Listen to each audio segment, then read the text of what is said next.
practice just to settle. And I'll do a little bit of guidance in the see, hear, feel mindfulness model, okay?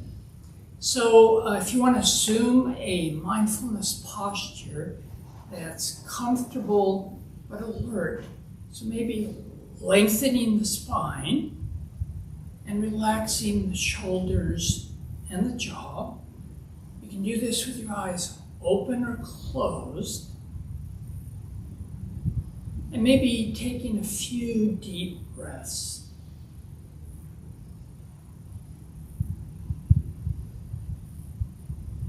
And bringing ourselves into the present moment.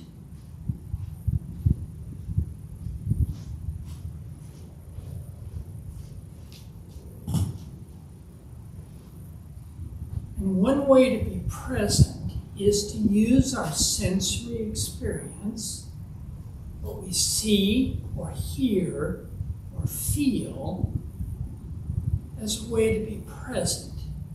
Because all experience can be categorized in see, hear, or feel. So maybe starting with what you see, either with eyes open or closed, and just rest your attention on what you see.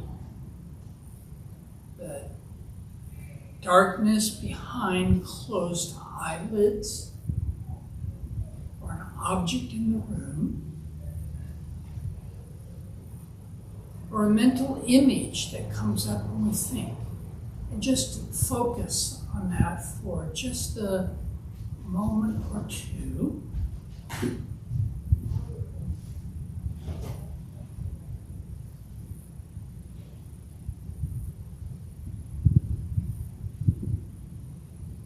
And if you want, you can use the label see at your own pace.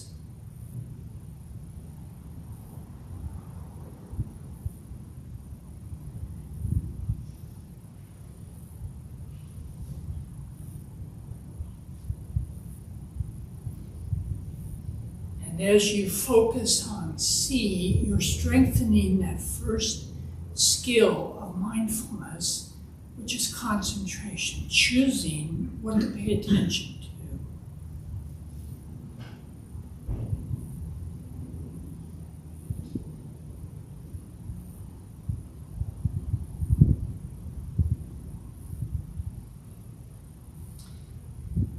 And now we can let see go, and let's focus on hear. Either the sounds in the environment, or the sounds we hear when we think auditorily. And using the label, if you choose, hear, at a steady pace.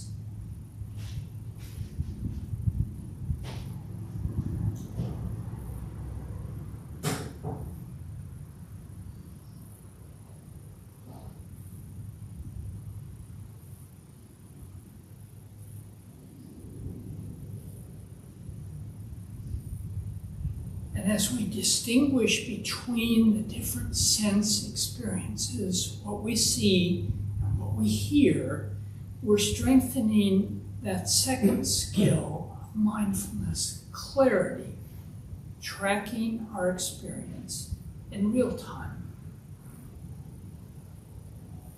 And notice how many sounds you can detect.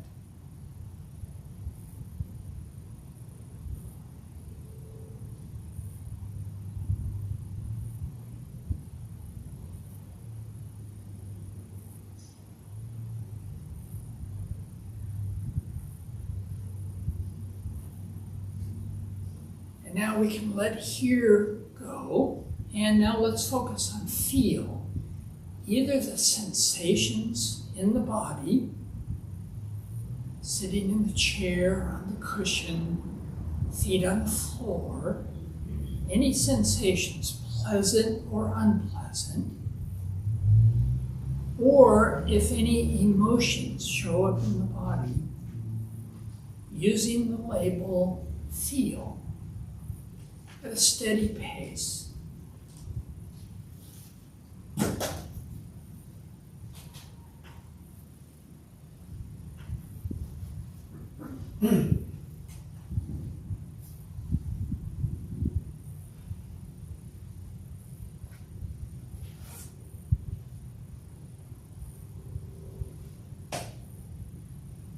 And now we can let feel go.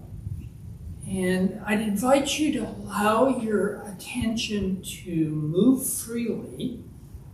And wherever it lands, decide, is it see, hear, or feel? And use the label, whatever is appropriate.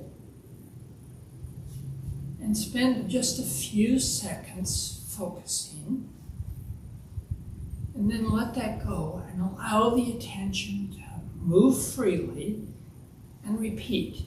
Wherever it goes, label it and be present.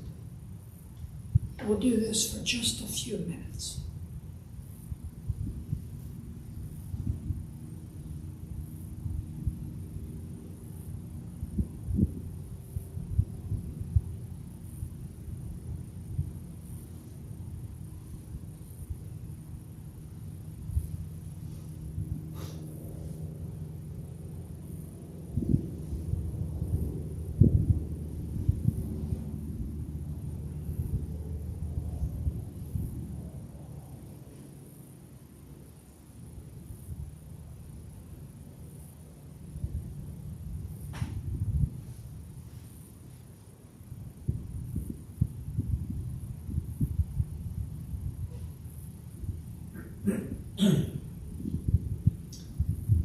With this form of mindfulness, there are no distractions. Wherever the attention lands, label it, and you're being totally mindful and totally present.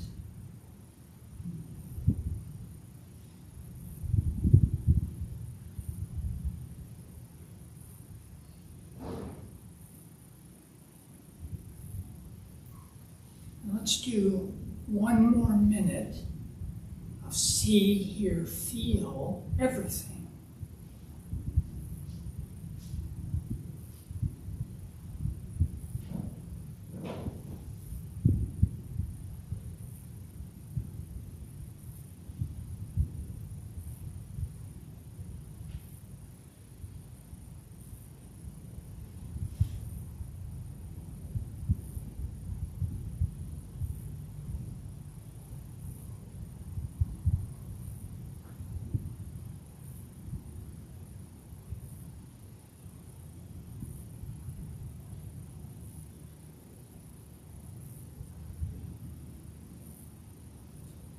And let's end this meditation period with an intention.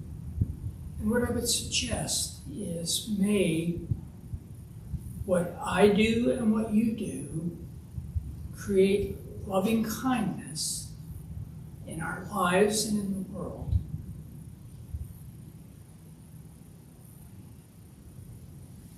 And then opening the eyes if they're closed and bringing the attention into the room. Good job, everybody. So let's take a couple minutes. How was that? Any feedback on see, hear, feel mindfulness? Easy, hard, confusing, present? Any feedback? Yes? It's grounding. Grounding? Great. How about for others? Did you feel a grounding? Okay. One of the great applications for this practice of mindfulness, because, usually we're taught to close our eyes and to focus on our breath, and that strengthens concentration, clarity, and equanimity, the three skills. But the problem is that you can't do that when you're driving. You better not, okay? And you can't necessarily do that in any time during the day or night. And this form of practice, since it uses all our sensory experience, and we're labeling and noting the experience, we can always be present. There's nothing that's happening that we can't tune in and be mindful about. And in doing so, whether it be cooking or driving or talking with a friend, when we're practicing, we are strengthening the mindfulness skills. Okay? So tonight we're going to look at loving kindness. Now, I talked last week about the traditional Buddhist practice is of what we often call heart practice, is the Brahma Viharas. And Brahma Vihara is a term, it's often translated as the abode of the gods, okay? Or the dwelling, heavenly dwelling. And the idea, the Buddha taught it as a way that as we develop these heart practices, they become more default and more natural, and they show up in our lives, and they have transformative power, particularly around balancing our negative mental states. And what I was suggesting last week with these newer forms of practice, and particularly with the science that we now have, that helps us understand better how our minds work, we've been able to expand beyond the traditional four Brahma Viharas: loving kindness, compassion, sympathetic joy, and what's the last one? Equanimity. Yep, the third skill I talked about. So we can, as we did last week, you can choose any positive state or quality that you want to develop in your life. So we talked last week about things like curiosity or awe or courage, any positive state that you want to develop. You can use the practice we're going to do tonight to actually increase your life and how you show up in life. So this week we're going to talk about loving kindness. And, I like to use the what, why, and how framework for understanding practice. And the how is probably most important, and so we're going to spend the majority of the time practicing and not listening to my husky voice, okay? Or me go on and on. I tend. That's my intention. So what's your understanding of loving kindness? What's the definition? What did you say last week? From last week, you're going to kind of make sense to me that the metta was actually wishing someone well. Right? Yes. Wishing happiness for another being or ourselves. Yeah. So one simple definition is it's just wishing happiness for another being or ourselves. Yeah. Well, the term loving kindness, some people don't like that term. I think I shared last week, many years ago, when I came across the heart practices. I really didn't like the term. It felt a little bit too romantic and squishy. And the great Theravadan teacher and monk, as I mentioned last week, Thanissaro Bhikkhu, when he was training in the jungles of Thailand, in the monastery, he realized that it didn't make a lot of sense to be talking about when there were poisonous snakes everywhere as you walk through the jungle. It didn't make a lot of sense to say I'm having loving kindness for a poisonous snake. That just didn't feel right. And he didn't feel it. So what his translation of the traditional word metta, Pali that the Buddha used, is more like goodwill or friendliness. And it's a way to approach the world with goodwill, which is really different than always feeling loving towards everybody or everything. And one of my favorite teachers, Sylvia Borstein, who's a Vipassana teacher at Spirit Rock Retreat Center up in the Bay Area, her favorite motto is, May I be present in this moment. May I greet it as a friend. So imagine if we were able to greet every moment and every situation with friendliness, how different our lives would be. And the friendliness doesn't mean that we let people walk all over us or that we don't protect ourselves from harm or violence. Friendliness can mean that we treat people with that openness, but we're also wise in how we act and react. So one simple way of thinking about this quality is that the more we practice, the more we show up in the world with friendliness or goodwill or kindness. And, when you look at our public discourse today, particularly our political discourse, for the most part, there's not much friendliness or kindness. It's pretty negative. And we take that on as well. So we can practice to be a counter to that kind of negativity that causes so much harm. So that's the what.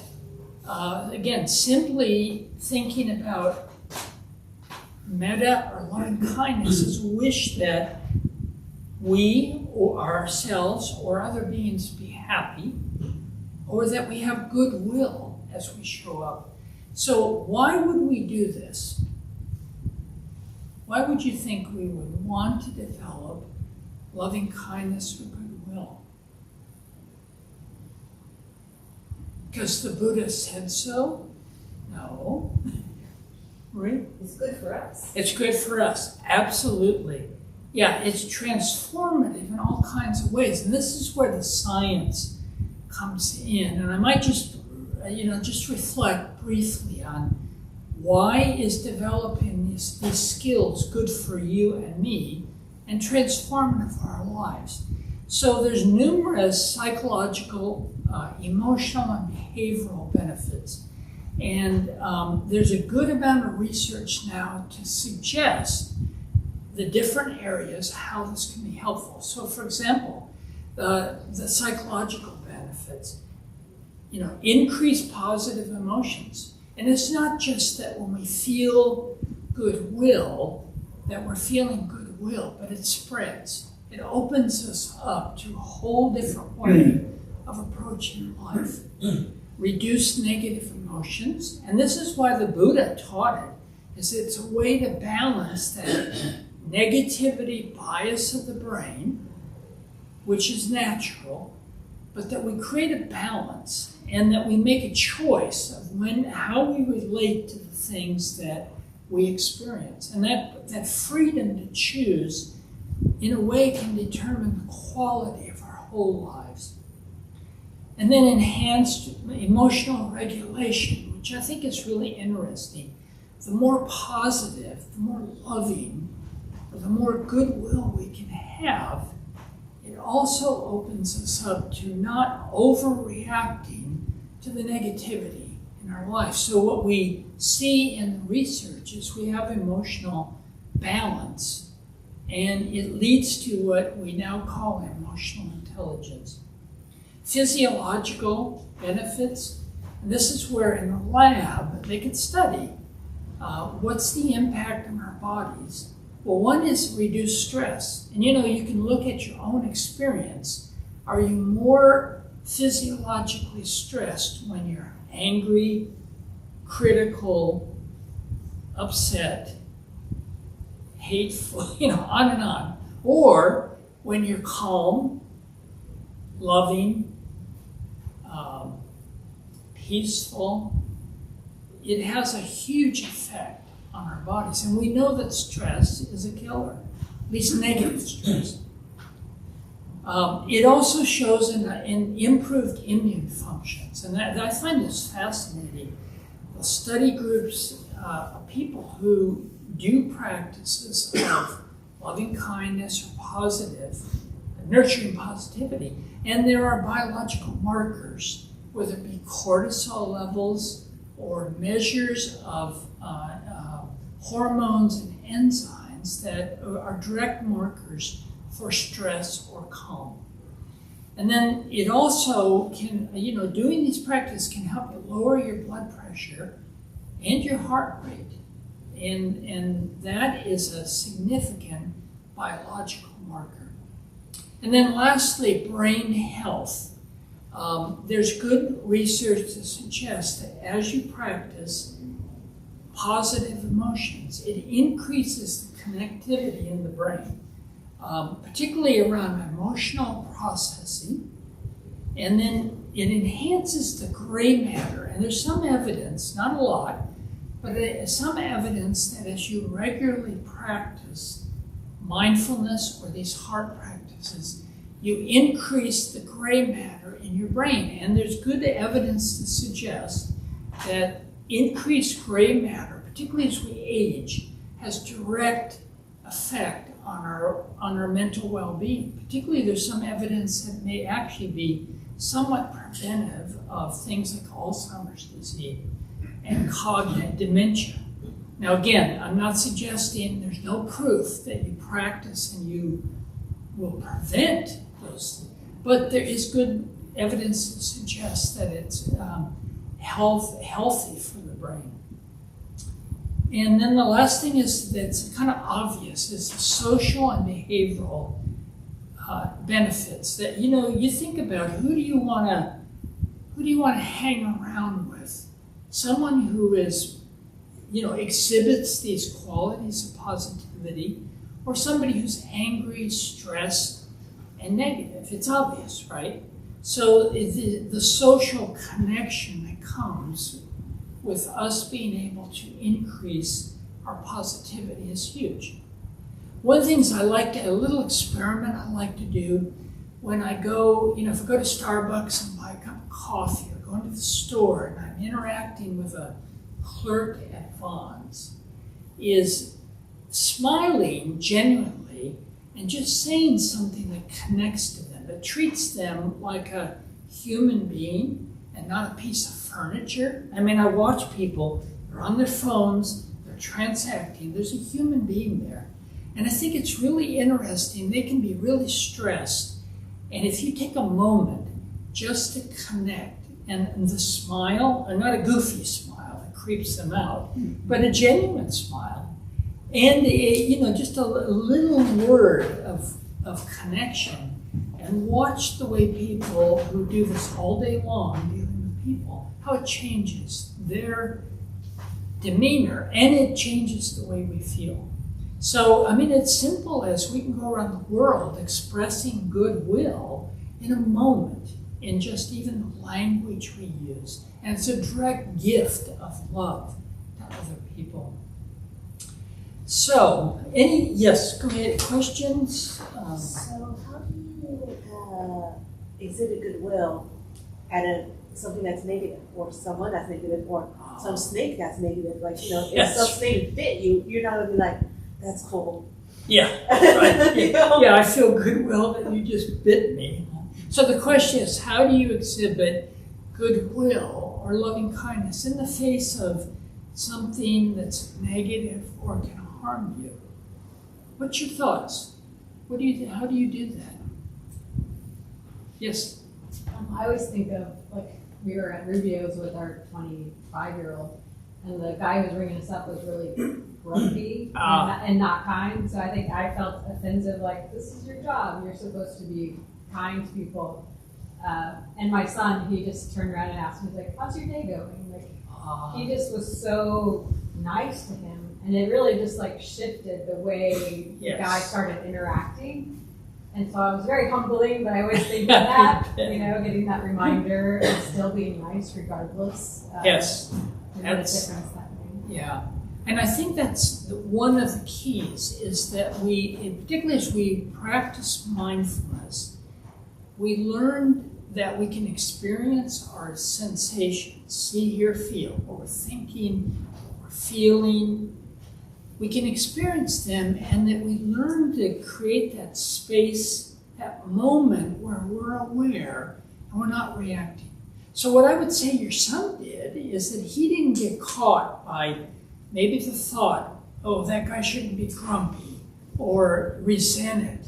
You know, he may have just been mindful of what he was feeling or what the guy was feeling, and he's not reacting. So mindfulness is one of the keys, being able to ground ourselves, know what we're experiencing, and then not necessarily reacting. And several people last week, their quality of nurturing positivity was patience. Patience. And that's something I really struggle with, because I have a hot temper. I always have. So, you know, learning to practice with patience, actually, when we're met with a crabby person or a harmful, negative situation, having the patience to, again, not just allow ourselves to be harmed. It's not what I'm suggesting. But in that moment, to be aware of what we're experiencing and not react to it. And then make a choice, and then see what happens when we actually project a positive response, and see if that doesn't change the situation. Does that answer the question you're asking? Somewhat. I'm going to process the space between the stimulus and the response. Right, the space between the stimulus and the response. And that's the equanimity. Yes? I think one way I've tried to apply, like at least some sort of kindness, but things are harmful for me, is knowing, at least interpersonal, like cruelty. Yeah. That pretty much every time that I'm an asshole, because I'm hurting in some way, like I'm dealing with some sort of suffering. Yeah. I take it out on somebody else. And so then it helps me to remember that other people being assholes are probably also not just like mean people. They're also just dealing with something at that moment. Yeah. And that's how I learned how to forgive myself for doing things I don't like that I do. And then the same was probably true for everyone else. Yeah. So if I can, so that people online can hear, it sounds like you understand, you think about how when someone's harmful to you, in a way they're suffering. And that you can relate that to yourself. When you are negative or mean, you're suffering. And just that understanding can help you maybe create that gap before you react. Is that a fair way to describe it? Yeah. Yeah, you know, so the other part is to understand, have a way of thinking about the harm that happens and why it happens. And actually next week we're going to focus on compassion. And compassion is the wish that another not suffer, or that we not suffer. And it's really critical as we begin to see more often how bad behavior or harmful situations or people suffering. You know, there's that saying that people who hurt other people. And if you understand that, it's a way to, again, not open yourself up to be harmed, but to have a different way of approaching the world. Yes? It's also perfectly fine to just calmly remove yourself from the situation. Yes. That's not aggressive. Taking care of oneself. You don't have to say anything. You don't have to be angry. Just go somewhere else and take care of yourself and leave the other person. It can be kind to just let other people have their own experience. That's right. Yeah. So sometimes just either removing ourselves from the situation or just allowing the person who's not going to physically harm us to be what they're going to do. And, you know, sometimes we can become a mirror for other people and they see our reaction or that we're being hurt. Sometimes that is the wake-up call. So it doesn't mean we have to engage necessarily or even stay. Sometimes the kindest thing to do is to not react and not be engaged. Absolutely. So, what else? what questions does this bring up for you or your experience as this man back here shared with us? Robin. Before I retired 3 years ago, I was working for 18 years as a nurse doing telephone triage. And so there's the challenge of trying to help the person say what was wrong, etc. And some patients could be just nasty and rude. And I would always try to remember she's frightened, she's worried about her health, and try to just, I'm sorry that you're feeling that way, give compassionate responses. But like this gentleman said, sometimes you have to just say, I'm going to hang up if you continue to be rude. And then you just have to, because there's not only is there only so much you can take, but it's just, it's not useful for me. So. Yeah, for the other person. Yeah. Next week when we talk about compassion, I'm going to use a term that some people don't like, and it's called idiot compassion. Pema Chodron, the great Tibetan teacher, uses that term. It's idiot compassion. What do you think idiot compassion is? You have a clue? Letting yourself be a doormat.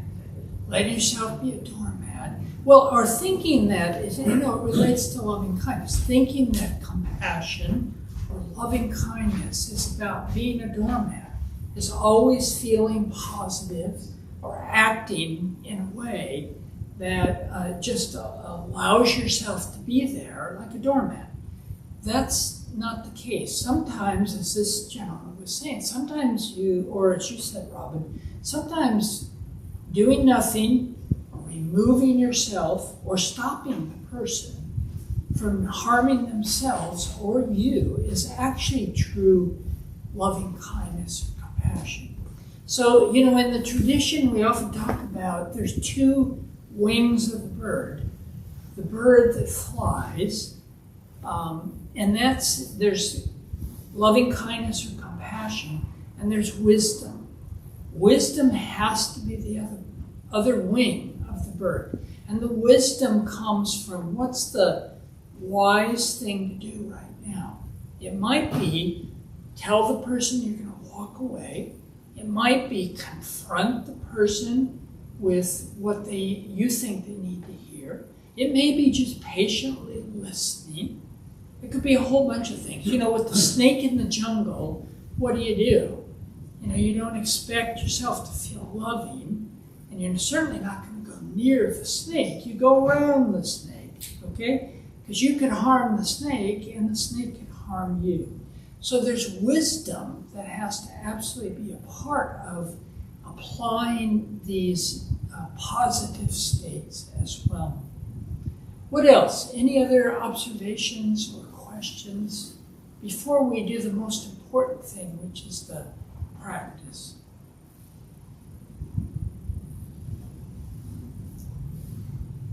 I thought of something when you mentioned idiot compassion is maybe for me where I went with it is perhaps letting go of judgment so that you can be compassionate. I think I'm quick to judge, so I think the guy's an idiot. Maybe we're all know. To let go of that is more compassionate. Yeah. Well, too.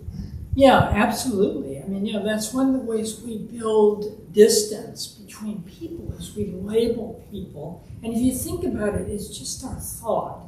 And I don't know about you, but I am often humbled when I make a quick judgment about somebody and then I give them more time or I get to know them and I'm totally wrong. It's embarrassing, particularly if I've said something or, criticized.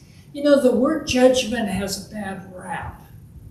And we often mean judgment to mean critical, negative assessment of somebody or something. And that is judgment. But the other thing is that we have to have good judgment. It's not good judgment to stand there and take abuse.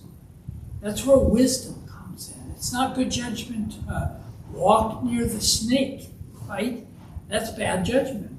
So this is where mindfulness has to inform a quality like loving kindness. We have to be smart about what's the situation, what is the wise thing to do, and then we develop this standard way of approaching situations with just goodwill. And then we make judgments, what's wise, and then we act. And it could be any number of things. Yes? Would it be a judgment or is it more of a discernment? Judgment or discernment. Yeah, it could be both or either one. And discernment has in the way I think about discernment, it has a deeper meaning. It means that I understand more deeply than that immediate judgment. And as we get more skillful and wise, we're more discerning in the world, without a doubt. So, lest I keep talking and we don't do the most important thing, which is to practice. This is the how. Okay? So let's go ahead and practice. And what I'm going to do is first, let's do a little thought experiment first, a little reflection. Because one of the ways that we can develop loving kindness is, there are many ways. We can use music and poetry and art, stories and role models. So in our lives, we can purposely bring into our lives ways to develop these positive qualities. And one really interesting way is to have a role model that we can reflect on. So let's take just a few minutes, and with your eyes open or closed, notice what comes to mind. Do you have a role model in your life who is an example of goodwill or loving kindness? Now, it could be a real person in your life, or it could be a religious figure like Buddha or Jesus.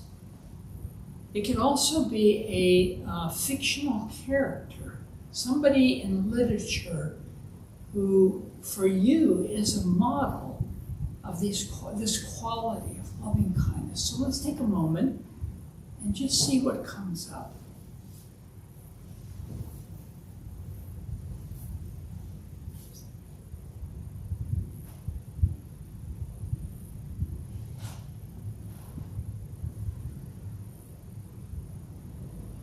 And use your see-in skill of noticing the image in your head of this model.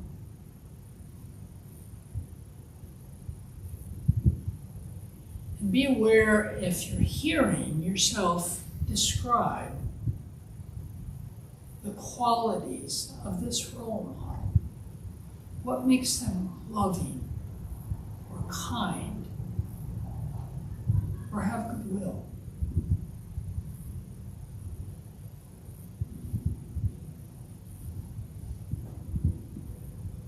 And what do they do that you notice as loving or kind?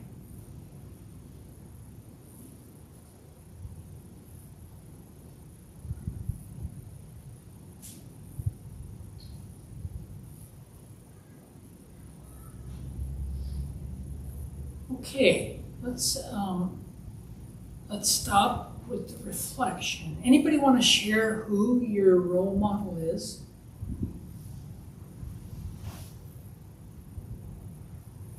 Yes, Steve. I would be my boss. Your boss? Yeah. Wow. And she's amazing. I worked in the same company for 19 years, and I've known her that entire time, but she's been my direct boss for the last 2, and I purposely applied for my current position because I like her style. But I had no idea the depths of how hard it went. And she, to me, just embodies loving kindness, and it's about when people identifying that people have lives, that they're just not employees, and they bring that into their work. And if somebody is struggling, the lengths that she trying to understand what is happening with them, valuing them as a long-term commitment with the company. And mostly, but the thing she does most is she listens. She's so good at it. She just absorbs and listens, and is able to really foster that trust, and really create a space of vulnerability for people to be able to share who they are and bring their whole self to work. So, it's just amazing. Yeah. Well, and it sounds like you're aware of what her actions are and the qualities that she has, that she's a role model for you. And that's interesting. You've been at that company for 19 years. Yes. Yeah, a good boss will do that. How about others? Who came to mind for you? Yes. My 97, almost 98-year-old cooking instructor. Your 98-year-old, Almost. Yeah, 98 she's turning 98 in August, so coming up on. cooking instructor. Yes, she retired from the State Department around age 62. Volunteers a bunch of things, Syndial Symphony, opera, whatever, and cooking. I met her and I met her at adult school when she was 80. So I have had, do the math, 80 something to now. So I've known her for about 15, at least 16 years. Yeah, kind of pretty much adopted her as my grandma. Amazing person. Has more marbles in her brain than both my husband and I. And throws them at me. Yeah. In terms of loving kindness, not like, she will not take, like, she is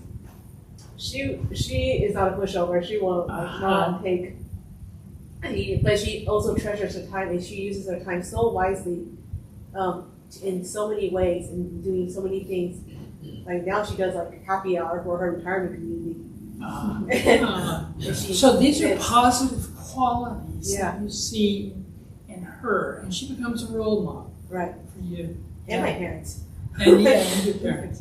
How about one more? Anybody else want to share who your role model is? Yeah. This is Kishore. I grew up with her. She's like 94. But she was my person. She's a very devout Catholic. But in such a sincere way. And the one thing I always notice about her, when someone ended with evil or mean or da-da-da, we have to pray for them. And that she's just offers prayers for people, it doesn't matter what you did, you need more prayers then, and I just think that's admirable. And she lives it, she lives it and breathes it, Fantastic. Yeah. Well, we can use role models, and you can do a reflective meditation on your role model. And think about, as you did the exercise a few minutes ago, how you felt. How you felt. It's more likely that we're going to feel the positive emotions as we use that image of our role model. My role model, believe it or not, is Ted Lasso. How many people have seen this series, Ted Lasso? Yeah. I now am on my third viewing through, and what I love is that I can view it when I want and see all the ways that the Lasso way is an embodiment of incredible loving kindness and generosity and strength. So, literature, using literature, movies, role models is a great way to instill the experience of loving kindness or goodwill. And now the other way is the practice itself, the meditation we're going to do right now. And I think if you've done compassion meditation or loving kindness, there's kind of a traditional series, and we're going to go through that in the few moments we have, is that we start out with the beloved. So I'm going to guide you in imagining someone you love, and then sending loving kindness or goodwill to that person, then to yourself, and then we're going to do a stranger, And usually we do a difficult person, but tonight we'll leave the difficult person for later. Next week when we focus on compassion. And then lastly, the whole world, okay? So I'm going to suggest some traditional phrases that you can use, but you can choose your own, okay? So if you want to assume a mindfulness posture, again, sitting upright so that we're alert but also comfortable. And you can do this with eyes open or closed. Sometimes eyes closed make it a little bit easier. And we'll start with, and we're going to use our see, hear, feel skills of using an image, hearing phrases, and then feeling any emotion that comes up. So first of all, picture someone who you love. We'll call them the beloved. It could be somebody close to you, or it could be even a pet. And one way to think about it, somebody or something, some being who makes you smile. And picture that person or being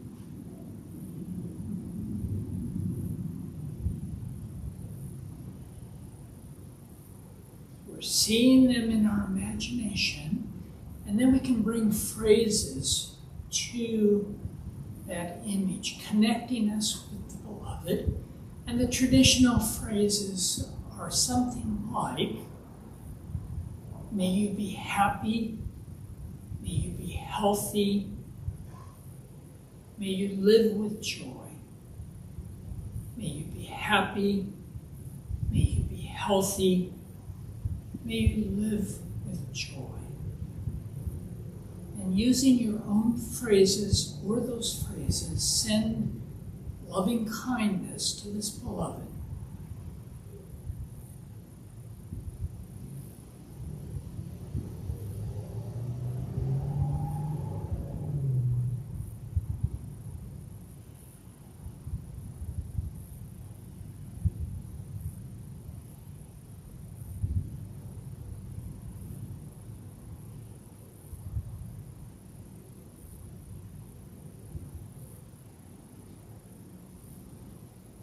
And notice if any bodily emotions come up. Just notice it. If not, that's okay.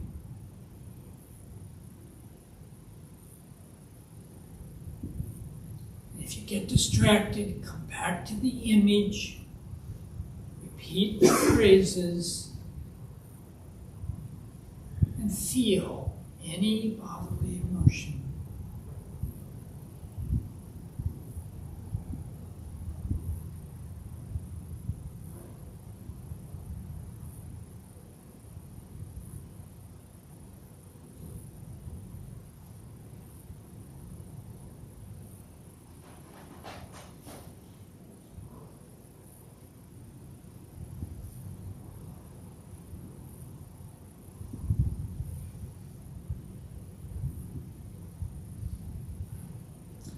Now we'll let the beloved go, and let's bring our focus to yourself. Again, picturing yourself sitting there in your posture, and maybe using the same phrases. May I be happy. May I be healthy. May I live with joy. Sending loving kindness to oneself.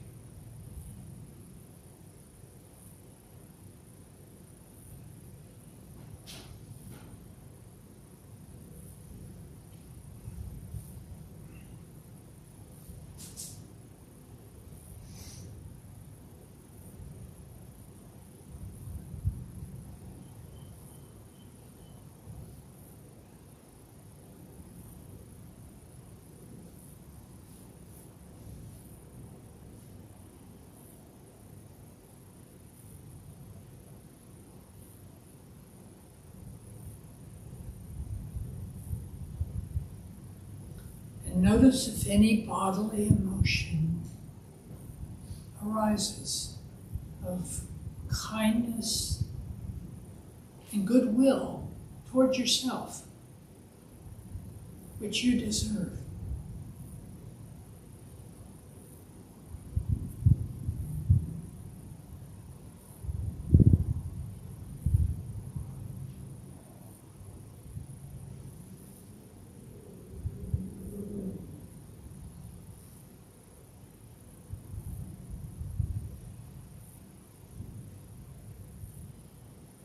Okay, we can let that go.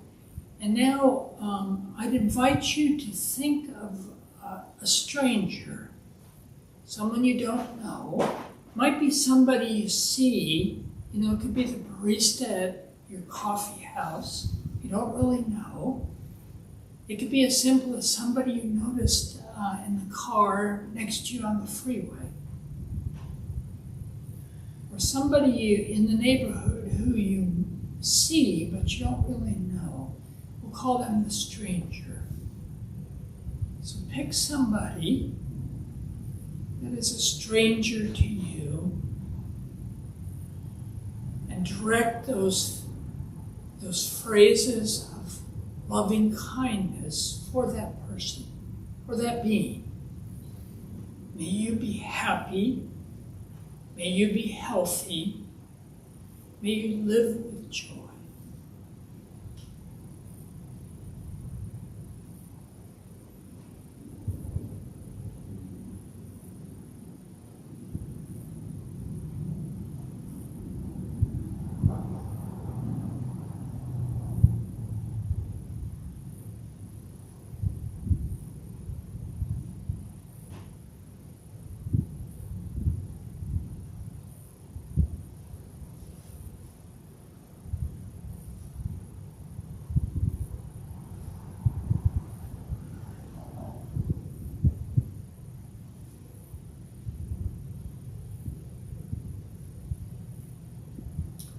Now, lastly, let's expand the loving kindness and goodwill to everything in the whole world. So starting with the people in this room, sending loving kindness to the people in this room. May you be happy.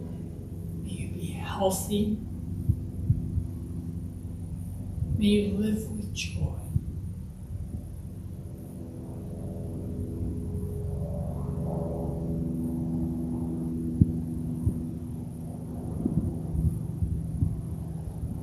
And to the people in this whole neighborhood, the city of San Diego, everybody in the city, and in the state, and in the country,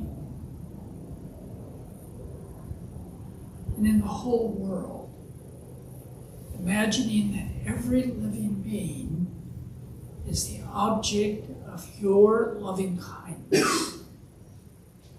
May you all be happy, may you be healthy, and may you live with joy.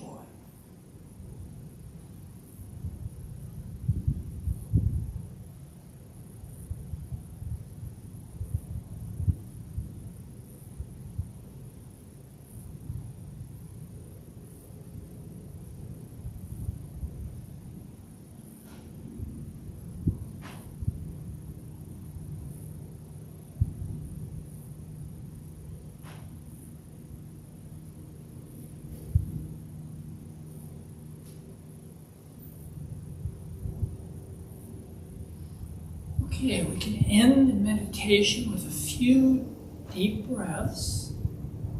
And if the eyes are closed, opening and bringing your attention back into the room.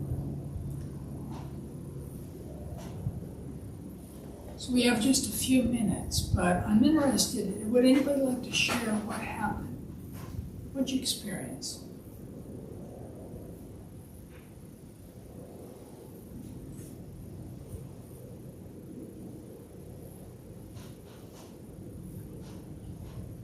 You fall asleep.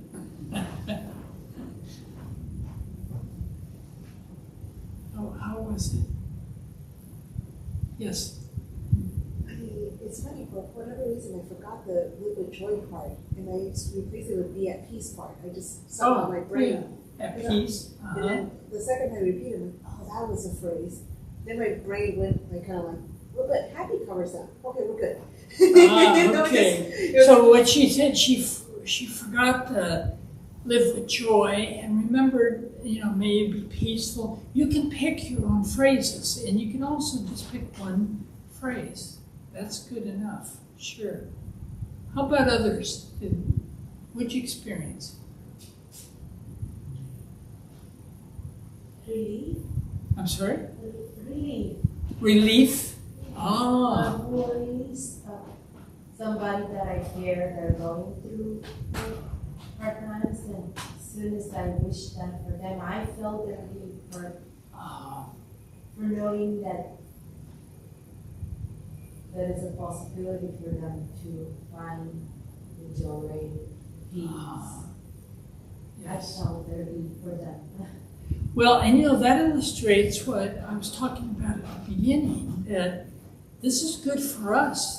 When we are open and loving, we feel it, and we may feel relief or connection, absolutely. As opposed to, the way we often in the world we're in opposition to others. And this has a profound effect in a nurturing positivity way. Absolutely. How about others? Anybody else want to share what happened? Yes? I was surprised it was easiest for me to feel it for the world, second easiest for myself, and hardest for someone who I cared about. And I thought it would be easiest for someone I cared about, easier for them, and then I wouldn't feel it for myself. So I got every one of them wrong. Well, no, you didn't get them wrong. It's always... So what he said is that he found it easier to feel loving kindness for the world and for himself, and then it was harder for the beloved.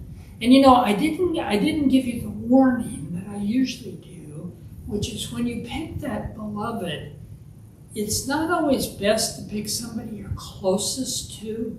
I've had many people say to me afterwards, I picked my spouse or my partner. You think they're the people that we love the most, but then what comes up in the meditation is, oh, I love them, but, now I remember that thing that really irritated me this morning, and they're always doing that. So many times people pick their pets, because I don't know about you, but my dog, who's now passed away, but when we had our dog, Momo, the dog, was just perfect. There was no way I could not feel loving. So, and it's interesting that most people have the most trouble. What would you guess in that sequence? What's the hardest step? Self. That's right. Yep. And for many reasons. And we're going to go more into this next week with compassion, because we're going to really focus on not just compassion for the world, but compassion for ourselves.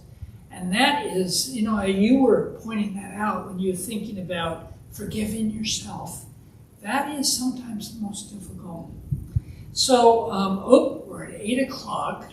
So try this practice, okay? It is, it's a training. But as I said earlier, you can also use role models, music, art, to cultivate these positive qualities. And next week, I'm going to squeeze a 6-week training into 1 hour, okay? We teach compassion cultivation training, but I'll do it in an hour, and it is possible to really focus on compassion and the skills of compassion. So please come back, okay? And practice this week. And thank you so much. And Steve has something to tell us before we leave.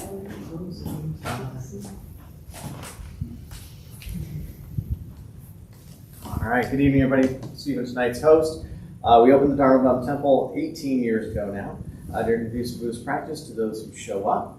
Those who lead are not nuns, monks, gurus, masters, or teachers, are not looking for students. They are simply practitioners sharing their interpretation of the practice.